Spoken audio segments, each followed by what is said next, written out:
اور کچھ میں نے ایسے کمزور لوگ بھی دیکھے. یہ اس طرح کی حرکتیں ہارے ہوئے لوگ کرتے ہیں.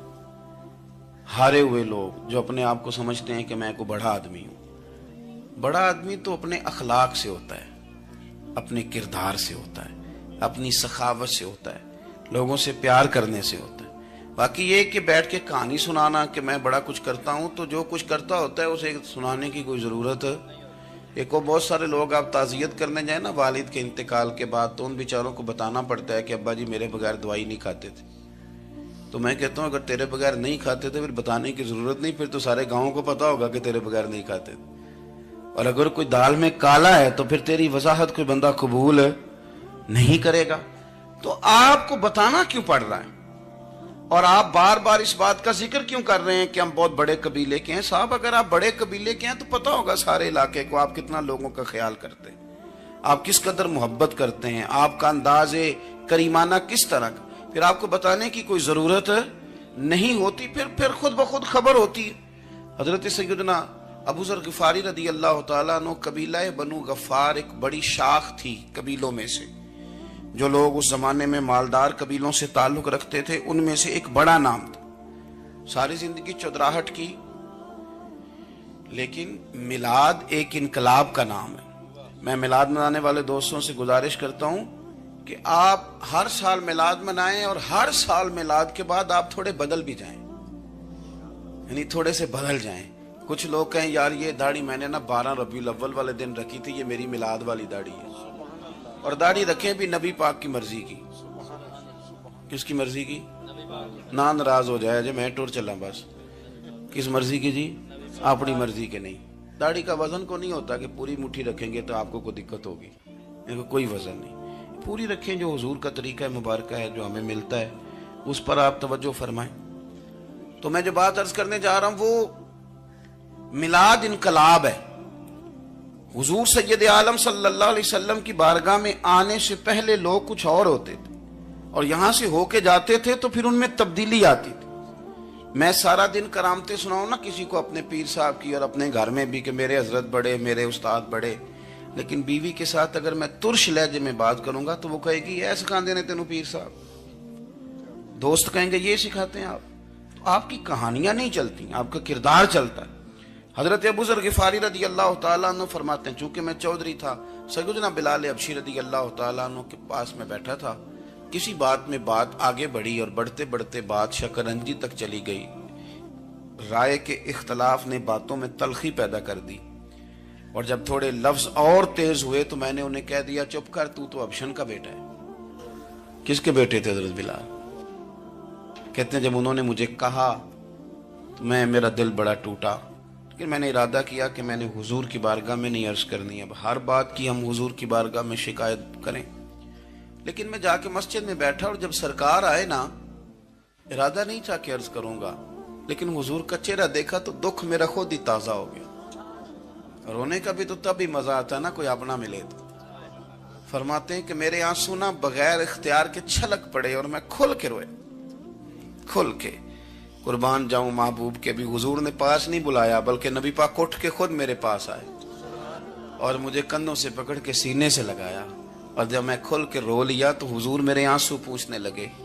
کچھ شعر ایسے ہوتے ہیں جو کسی نے کہے ہوتے ہیں, اور کہنے والا جو ہوتا ہے وہ صاحب حال ہوتا ہے, تو اس میں کچھ خوبصورتی زیادہ ہی ہو جاتی ہے. ایک پنجابی کے شاعر ہمارے گجرات میں گزرے, بزرگ تھے, ان کا ایک شعر ہے, وہ کہتے ہیں ایک واری میری آنکھیاں چوں اونا نے اتھرو پونجے سن. ایک واری میری آنکھیاں چوں اونا نے اتھرو پونجے سن, ہن تے چسکا پہ گیا رونے دا. ایک واری میری آنکھیاں چوں اونا نے اتھرو پونجے سن, ہن تے چسکا پہ گیا رونے دا, تے ہر ویلے آہو زاری دا. تو میں روز رونے لگا ہوں, مزہ ہی بڑا آیا ہے جب سے محبوب نے چپ کرانا شروع کیا میرے عزیز. اور پھر حضرت بلال حبشی رضی اللہ تعالیٰ عنہ چونکہ حضور کے غلام تھے, اور انہیں پتا تھا کہ سرکار میری ناز برداری کرتے ہیں, حضور نے چپ کرایا. فرمایا کیوں روتے ہو؟ تو عرض کرنے لگے یا رسول اللہ صلی اللہ علیہ وسلم, اگر میں ابشن کا بیٹا ہوں تو میری تو غلطی کوئی نہیں نا, یہ تو تقسیم اللہ کی ہے نا. الذی خلقک فسواک فعدلک فی ای صورت ما شاء رکبک. جس طرح وہ چاہتا ہے، جس کو چاہتا ہے اس طرح کی اس کی صورت بنا دیتا ہے. تو مجھے ابشن کا بیٹا کہا جاتا ہے، میری غلطی کیا ہے؟ حضرت بلال نے بھی نہیں بتایا کس نے کہا. لیکن نبی پاک صلی اللہ علیہ وسلم نے کیا فرمایا؟ امام یوسف صالحی نے لکھا ہے، ذرا غور کرنا بات پر، تسلیاں لوگ اور رنگ میں بھی دیتے ہیں پر یہ تسلی بڑی انوکھی ہے. حضور فرمانے لگے، بلال اگر تو ابشن کا بیٹا ہے تو پریشان کیوں ہوتا ہے؟ کالے رنگ والی ماں کا بیٹا ہے تو پریشان کیوں ہوتا ہے اگر تیری والدہ کا رنگ کالا ہے تو؟ عرض کی حضور آپ کیا فرمانا چاہتے ہیں؟ تو سرکار فرمانے لگے، میں 2 ماؤں کا بیٹا ہوں، ایک جناب آمنہ جنہوں نے مجھے پیدا کیا اور ایک حضرت ام ایمن جنہوں نے میری پرورش کی، مجھے بڑا کیا. حضور فرمانے لگے، میری ماں آمنہ کا رنگ گورا تھا اور میری ماں ام ایمن کا رنگ کالا ہے. تو فرمایا اگر تجھے کسی نے کالے رنگ والی ماں کا بیٹا کہا تو اسے کہہ دینا مدینے والے محبوب کے بھی تو ایک والدہ کا رنگ کالا ہے، تو کہہ دینا. حضرت بلال کہتے ہیں کہ وہ اس طرح کی تسلی تھی، طفل تسلیاں نہیں جس طرح کی ہمیں دی جاتی، وہ اس طرح کی خوبصورت تسلی تھی کہ اس کے بعد میرا دل ایسا ٹھنڈا ہوا، پھر کسی کا تانا نہیں رہا، پھر کسی کی